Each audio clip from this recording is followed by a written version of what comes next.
Welcome back to my YouTube channel. ಇವತ್ತಿನ ವಿಶೇಷ ಏನು ಅಂತ ಅಂದರೆ ವೆಜಿಟೇಬಲ್ ಸಾಂಬಾರನ್ನ ಹೋಟೆಲ್ ಶೈಲಿಯಲ್ಲಿ ಮಾಡುವ ವಿಧಾನ ಯಾವ ಥರ ಅಂತ ತೋರಿಸ್ಕೊಡ್ತಾ ಇದ್ದೀವಿ.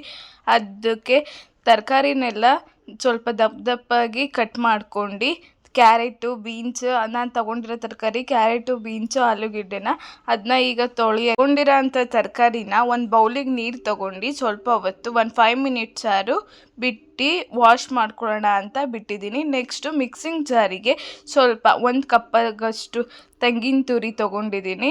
ತೆಂಗಿನ ತುರಿ 1 ಕಪ್ ಆಗೋಷ್ಟು ತೆಂಗಿನ ತುರಿ. ನೆಕ್ಸ್ಟ್ ಒಂದು ಈರುಳ್ಳಿ 1 ಟೊಮೊಟೊ ತೊಗೊಂಡು ಮಿಕ್ಸಿಂಗ್ ಜಾರಿಗೆ ಹಾಕೋತಾ ಇದ್ದೀನಿ.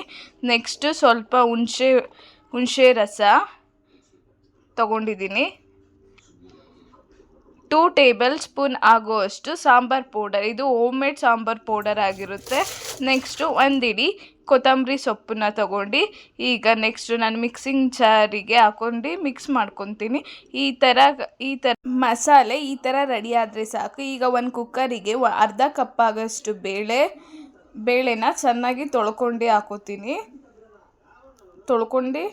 ಹಾಕ್ಕೊಂಡಿದ್ದೀನಿ. ನೆಕ್ಸ್ಟು ತೊಳೆದಿಟ್ಟಿದ್ದಂತಹ ತರಕಾರಿಗಳನ್ನ ಹಾಕೋತೀನಿ ಅದೇ ಕುಕ್ಕರಿಗೆ ತರಕಾರಿ ಎಲ್ಲ ಹಾಕೊಂಡಾದ್ಮೇಲೆ 1 ಟೊಮೊಟೊ ತೊಗೊಂಡಿದ್ದೀನಿ. 1 ಟೊಮೊಟೊ ಸೊ ನೆಕ್ಸ್ಟು ರುಬ್ಬಿಟ್ಟಿದ್ದಂತಹ ಮಸಾಲೆನೂ ಸಹ ಅದಕ್ಕೆ ಹಾಕ್ಕೊಂಡು ಮಿಕ್ಸ್ ಮಾಡ್ಕೊಳ್ಳೋಣ. ಈಗ ಮಿಕ್ಸ್ ಮಾಡ್ಕೊಂಡು ಸಾಂಬಾರು ನಿಮಗೆ ಯಾವ ರೀತಿಯಲ್ಲಿ ಬೇಕು ಆ ರೀತಿಗೆ ಮಾಡ್ಕೊಳ್ಳೋಣ. ನನಗೆ ಸ್ವಲ್ಪ ನೀರು ಥರ ಇದ್ರೇ ಸಾಂಬಾರು ಓಕೆ, ನಾನು ಅದೇ ಕನ್ಸಿಸ್ಟೆನ್ಸಿಗೆ ಮಾಡ್ಕೊಂಡಿದ್ದೀನಿ ಸಾಂಬಾರು. ನೆಕ್ಸ್ಟ್ 1 ಚಿಟಿಕೆ ಅರಿಶಿನ ಹಾಕೋತಾ ಇದ್ದೀನಿ. ನೆಕ್ಸ್ಟ್ ರುಚಿಗೆ ತಕ್ಕಷ್ಟು ಉಪ್ಪನ್ನ ಹಾಕ್ಕೊಂಡು ಮಿಕ್ಸ್ ಮಾಡ್ಕೊಳ್ಳೋಣ. ಮಿಕ್ಸ್ ಮಾಡ್ಕೊಂಡಾದಮೇಲೆ ಕುಕ್ಕರ್ ಲಿಡ್ನ ಕ್ಲೋಸ್ ಮಾಡ್ಕೊಳ್ಳೋಣ.